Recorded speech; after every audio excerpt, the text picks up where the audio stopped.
২৬-এর আগে পদ্ম শিবিরের ব্যাটন শ্রমিক ভট্টাচার্যের হাতে। বিজেপি রাজ্য সভাপতি হচ্ছেন শ্রমিক ভট্টাচার্য। গেরুয়া শিবিরের পরবর্তী সেনাপতি কে হবেন তা নিয়ে বেশ কিছুদিন ধরে চলছিল জল্পনা। অবশেষে জি ২৪ ঘন্টার খবরে শিলমোহর। আজ জেপি নাড্ডাকে ফোন শ্রমিকের। জল্পনার অবসান। বিজেপি রাজ্য সভাপতি শ্রমিক ভট্টাচার্য আগামীকাল সরকারিভাবে নাম ঘোষণা করবে রাজ্য বিজেপি। আজই দিল্লি থেকে ফেরার সময় সুনীল বানসালের সঙ্গে বিমানবন্দরে দেখা যায় শ্রমিক ভট্টাচার্যকে। জি ২৪ ঘন্টার খবরে শিলমোহর পদ্ম শিবিরে।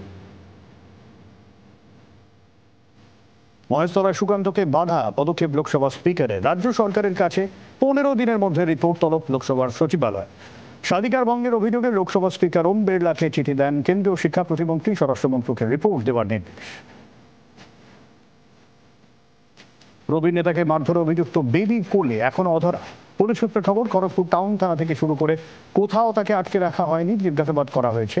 অপহৃত বাম নেতা অনিল দাস সহ বিরোধীদের অভিযোগ, পুলিশ গাড়িতে করে তাকে বাড়িতে ছেড়ে দিয়ে গেছে। মঙ্গলবার বিকেল থেকেই দফায় দফায় তার বাড়িতে যাওয়া হলেও খোঁজ মেলেনি।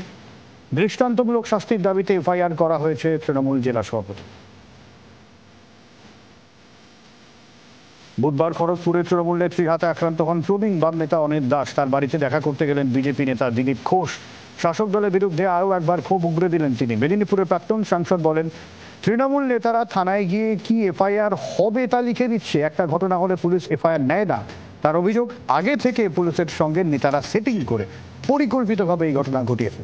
খড়গপুরে প্রকাশ্যে প্রবীণ বাম নেতা অনিল দাসকে মারধরের ঘটনায় অভিযুক্ত স্থানীয় তৃণমূল নেত্রী বেবি কোলেকে শোকজ করেছে দল।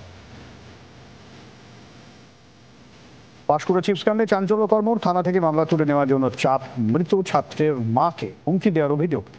অভিযুক্ত সিভিককে বাঁচাতে চাপ। হোমগার্ডে খুন ও ধর্ষণের হুমকি দেওয়ার অভিযোগ মায়ের। আরজি করের মতো অবস্থা করে দেওয়ার হুমকি, এমনটাই অভিযোগ দায়ের হয়েছে। ৮ জন বাড়িতে এসে চড়াও হয়। পাঁশকুড়া থানায় অভিযোগ দায়ের করেছে মৃত ছাত্রের মা। তদন্ত শুরু করেছে পুলিশ।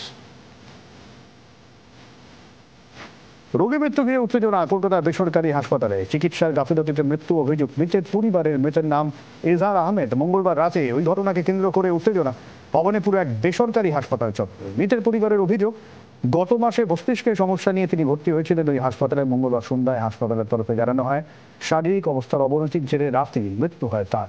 ঘটনায় পরিবারের লোকজন হাসপাতাল চত্বরে বিক্ষোভে ফেটে পড়ে।